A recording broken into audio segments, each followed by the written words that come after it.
Саламатсыздарбы, урматтуу телекөрүүчүлөр, саламатсызбы? Абиш Алыбаевич алгач эле ушул шайлоонун ийгиликтүү өтүшү менен куттуктайбыз. Биринчи эле суроом, областыбызда шайлоо кандай өттү? Деме, саламатсыздар, урматтуу телекөрүүчүлөр. Бир эми мына элге жооп берерден мурда мен бүгүн эле мына Сооронбай Шарипович өзү жана коңгуроо кылып калып, биздин жалпы ал акыбалды сурап, Баткен областынын элин сурап, ошондой эле биз мына өзүнүн Баткен областы жалпы эле кыргыз элинен Сооронбай Шариповичти баардык колдоп эл. Биздин кыргыз мамлекетиге президент кылып шайлап алганга мына өзүңөр билгендей 54% ашык добуш берилди. Ошого мага элге ошо Сооронбай Шариповичтин атынан ыраазычылыгын билдирип кой дедиле. Ошо элге жалпы биздин Баткен областынын элине Сооронбай Шариповичтин атынан ыраазычылыкты кабыл алып койсоңуздар, ар бириңиздердин туура тандаган жолуңуздарга, ар бириңиздер ушул президенттикке Сооронбай Шарипович тандагандан мурда өзүбүздүн элдин эртеңки күнүнө, экономикасыны, социалдык абалдарыбызды, жаш өсүп келе жаткан биздин өспүрүмдөрдүн келечегин ойлоп, ошо Сооронбай Шариповичке добушуңуздарды бердиңиздер. Ошого Сооронбай Шариповичтин бизге берген ыраазычылыгын кабыл алып коюңуздар. Анан мен жалпы биздин Баткен областындагы кандай өттү деп асылган ошо суроо узатып жүрөсүн. Биздин жалпы Баткен областында 243.756 ашуун биздеги шайлоочулар бар. Ошол шайлоочуларга бир 200 участка болгон. Ар бир участкаларда шарттар түзүлүп, ошол жерде байланыш, интернет болсун, жөн уюлдук телефондор менен байланыштар болуп, ошо биздеги эң татаал жерлер бул Зардалы менен Достук болду. Ошол жерлерде байланыштар болуп турду.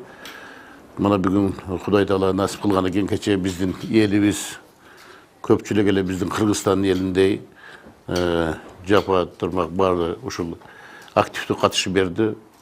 Биздин элибиздин катышканы бир 52%-дан ашык болду. Ошонун ичинен биз жалпы Кыргызстан боюнча бир 3-чү орунда болуп 57%-дан ашыгыраак Сооронбай Шариповичке добуш берилди. Чоң рахмат. Аны айтсаңыз, ошол шайлоо учурунда баарыбыз эле ойлонуп аттык, шайлоо кандай өтөт болду экен деп. Сиз эми ушул шайлоону өткөрүү боюнча биринчи жооптуу адам катары шайлоонун жыйынтыгы кандай болот деп күттүңүз эле? Анткени шайлоо ачык айкын өткөндүктөн ар кандай натыйжа болуп калуусу мүмкүн беле? Эми башка мамлекеттерге салыштырганда мына бизде уже экинчи жолу болуп атат, биометрикалык. Биз мына өзү ар бири билет. Баягы бир убактагыдай шайлоодон таза өтпөгөнүн биз билебиз. Ал жерлерде келип көп бир топ бюллетенди бир салып коюп, же болбосо карусел кылып коюп. Бизде мына Кудайга шүгүр, президент Алмазбек Атамбаев өзү баш болуп шайлооду таза өткөрөлү деп. Ошо таза өткөрөлү деп ушул биометрикалык мына биздеги ар бир жерде аппараттар орнотулган, ар бири биздин эл билет. Мен ойлойм, биздин шайлоо таза, жакшы өттү деп. Эми биздин жалпы тынч өтүш үчүн бири биздеги ушул күч органдары, биздеги мына СМБ, МВД, ошондой эле биздин мына прокуратура, ошондой эле биздин мына МЧС, кайсы гана орган болбосун, мугалимдер болсун, биздин медиктер дагы, бүт баары ушул шайлооду жакшы ынтымактуу өтсүн деп эч ким бир кайдыгер караган жок. Ар бир жаран активдүү катышты. Ошонун ичинде мына жана айтып кеттим. Ар бир участкага 2ден милициялар бөлүндү. Андан тышкары 1,5 миңден ашык элдик кошун. Ошондой эле биздин демилгелүү жаштар уюмдары барып ошол жерде тынч өткөргөнгө, ошондой эле биздин ушул убагында аксакалдарыбыз үгүт иштерин жүргүздү. Аксакалдардын насааттарын айтышты. Ошондой эле биздин айымдардын кеңеши, аялдар кеңеши дагы активдүү иш катышып беришти. Ошону менен бирге эле биздин имам хатиптер, мечиттерде дагы ушул боюнча иштер жүрдү. Эми Кудайга шүгүр ушул элдин биздин баардыгыбыз Баткен областынын элинин эч кимисин кайдыгер болбогонунан биздеги шайлоо тынч, ынтымактуу өттү.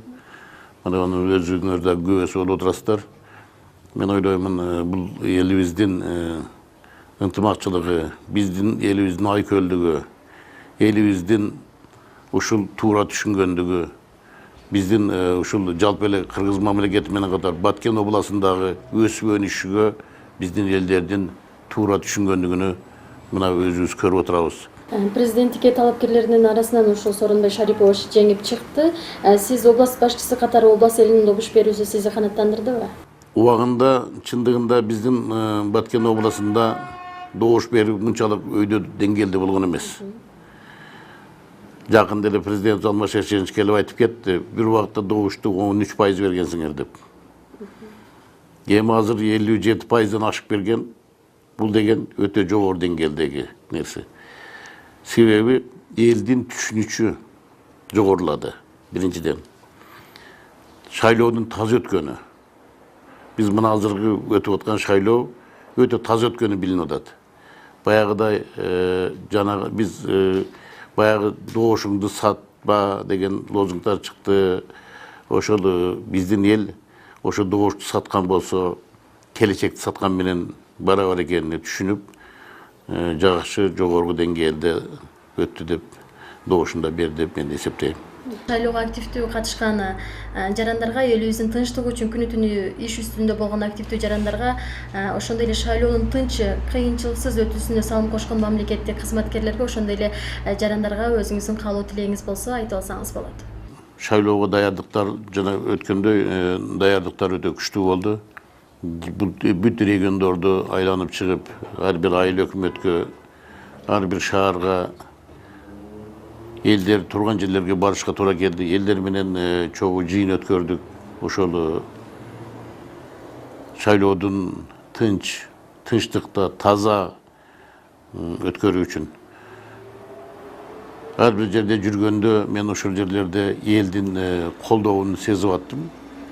Элдерден ушул шайлооду биз мына таза тынч өткөргөнгө чындыгында элдердеги ушул ар дайым колдоо, элдердин ушул таза шайлооду тынч өткөргөнгө ар бир элдин ошол каалоосу бар экенин сезип турдук. Ошонун негизинен дагы эл өзү ошол шайлоолорду таза өткөргөнгө, шайлоо тынч өткөргөнгө өздөрүнүн көп жардамдарын беришти. Ошондой эле күч органдары, ар бир жерде жергиликтүү бийликтер, биздин жалпы күч органдары менен чогуу биздин мынабы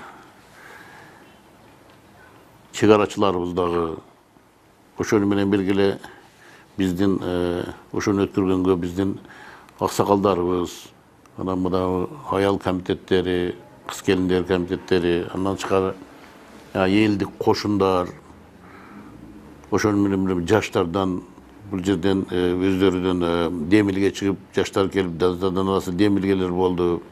Жалпы элге, жалпы мынабы биздин шайлоодо өткөргөндөргө жалпысынан ыраазычылык билдирдим, бирок өзгөчө ыраазычылык билдирип тургандар бар.